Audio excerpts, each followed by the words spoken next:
నువ్వు పొద్దున్నే లేచి తయారైనావు కదా, అందుకే నా వల్లనే లేట్ అయింది. ఆ, నాకు తెలియదానే, పెద్ద పోస్ పొద్దున్నే లేచి అన్ని చేసుకున్నట్టు చెప్తున్నావు. సరే సరే అడుగుదాం తీ, అప్పటిదాకా నా దిమాగ్ ఖరాబ్ చేయకు. అబ్బా ఎందుకు కొట్టినవే, కానీ నీకు కూడా పడుతుంది ఒకటి కానీ. మళ్ళా ఇంకొకసారి నా మీదకి కొట్టినావంటే చూసుకో.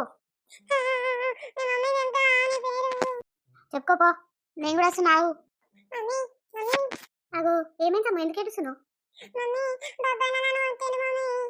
ఏ మమ్మీ నేనేం కొట్టలేనే, ఫస్ట్ అదే కొట్టిందే. మమ్మీ అట్లా కోపంగా చూడకపోయి నాకు ఏమైతుంది మమ్మీ. అన్ని వేషాలు వేయద్దే నువ్వు, ఇంతసేపు ఏమో బయట అల్ల వేసుకుంటూ వచ్చి ఇప్పుడు ఏదో పెద్ద భయపడ్డట్టు కథలు పడుతున్నావు. అబ్బా అబ్బా అబ్బా ఎంత యాక్షన్ చేస్తుంది మమ్మీ, ఫస్ట్ అదే కొట్టింది నన్ను. అరే ఇద్దరికి స్కూల్ టైం అవుతుందని ఇంత కూడా సిగ్గులేదా? మళ్ళీ ఇంటికి వచ్చి ఒకరి మీద ఒక సాడీ చెప్పుకుంటున్నారు. టైం ఎంత అవుతుంది, నీ బస్సు కూడా పోయి ఉంటుంది. ఇప్పుడు ఏడ్చుకుంటే ఇలా కూర్చుంటే ఏంది లాభం? ఏ సాము నాడు బ్యాగ్ తీసుకొని నడుచుకుంటూ పోవాలి స్కూల్కి.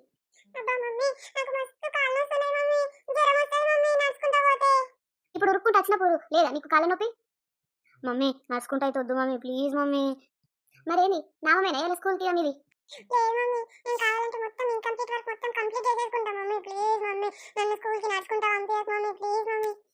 మమ్మీ సమ్ము పోతేనే నేను పోతా మమ్మీ స్కూల్కి, లేకపోతే నేనైతే పోను.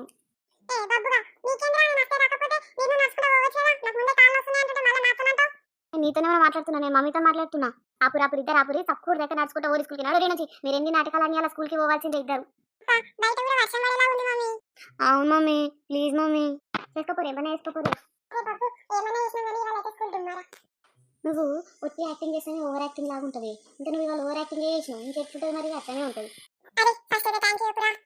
థ్యాంక్ యూ సమ్ము. For more videos subscribe.